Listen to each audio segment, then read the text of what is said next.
iyadoo abaar daran ay ku habsatay guud ahaan deegaanka Soomaalida taasoo saameysay dadka iyo xoolaha taasoo maraysa halkii ugu darneyd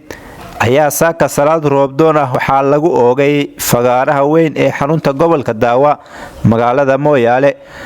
waxaana ka qayb galay qaybaha bulshada culimaadudiin maamulka heer gobol heer degmo mas'uuliyiinta xafiiska golaha sare ee arrimaha islaamka gobolka Daawa iyo degmada ugu horeyntii waxaa halkaasi ka hadlay gudoomiyaha degmada Mooyaale mudane Bishaar Aadan Kiyato kolley bulshaweynta ku nool degmada Mooyaale ama magaalada Mooyaale hadda fagaarahan ballaaran isugu timid hadday noqdaan culimaadudiinka iyo odayaasha iyo dhalinyarada iyo haweenka waxaan idinku salaamayaa 114 salaanta kadib kolley madashan ballaaran halka la isugu yimid waxa la isugu yimid roobdoon ayaa ahayd ama alla ka bari ayaa ahayd ama alla bari bay ahayd kolley muddo badan kolley abaar baa na soo haysay abaartaasi hadda sii tirsanaysa 10 bilood ayaa hadda sii tirsanaysay kolley ummadana markay caasiso ama dimbi ama faliyeedkeedu uu bato buu haddana ilaahayna culeys saaraya marka kolley tanna waa waxaan kasbanay xagga ilaahay roob lagama waynin kun hadduu yiraadana fayakuun isla markiiba waxay noqonayaan marka waxaan ilaahay ka barinaynaa inuu ilaahay maanta arintan culeyska naga qaado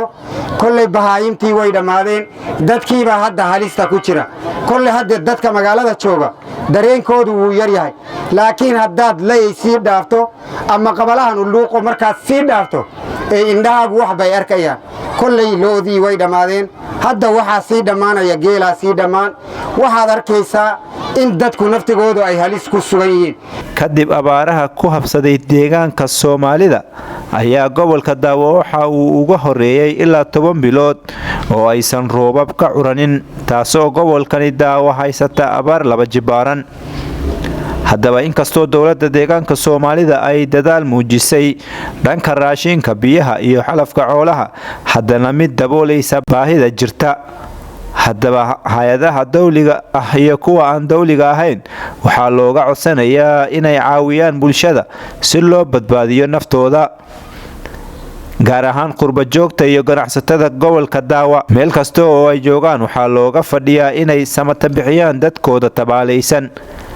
roobdoontan ayaa waxa ay ka dhacaysaa dhammaan deegaanka Soomaalida taasoo Allah looga baryayo inuu ka dulqaado abaaraha